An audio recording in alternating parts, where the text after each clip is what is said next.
At the turn of the 20th century, this area had its first urban rail line from downtown along Rainier Avenue. It was privately owned, perennially mismanaged, and it extended all the way to Renton. It opened up the Rainier Valley for settlement, and in the late 30s, the line was torn out, and it was sold to Japan for scrap. But a neighborhood arrived anyhow. Much of what you see now was built in the war. It flourished in the war, and in the period just thereafter. In the great American experiment of growth and prosperity, the New World was right around the corner. Workers, mostly poor, white, and from elsewhere, moved their families into little bungalows lining Empire Boulevard. They worked at war factories and then at Boeing. They complained in the 1950s when Holly Park became public housing. And not just public, but integrated public housing.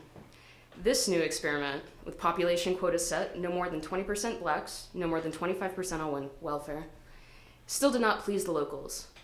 The next few decades saw civil rights, white flight, the Boeing bust, and the slow evolution of an unsafe neighborhood, while immigrants, newer immigrants, began their own American experiment.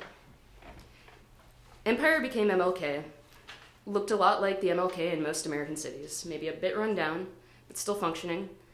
While Seattle was busy becoming Seattle, this neighborhood simply existed, a mash of Buddhist temples, halal delis, tons and tons of gardens, where immigrants became homeowners, Africans became black, and old Asian ladies still stopped shop by shop down the street, down a block that's far too long to be walkable, but nonetheless draws the crowds.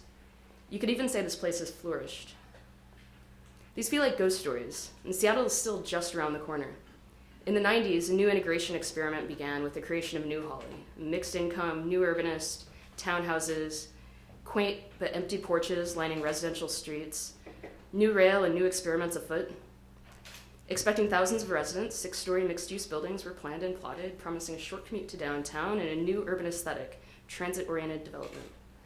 One project was even built before the economic downturn changed that tune, and the Safeway was remodeled, but the parking lot's still a bit crazy, and you can buy better produce in the little Vietnamese markets. I always wonder what tourists coming from the airport think when they pass this place. I'm sure even bright new Seattleites are slightly confused on their way home from winter vacations. Is this Seattle? Where are we? Wait, is this Renton? Yeah, don't worry. Seattle's just around the corner. Thank you.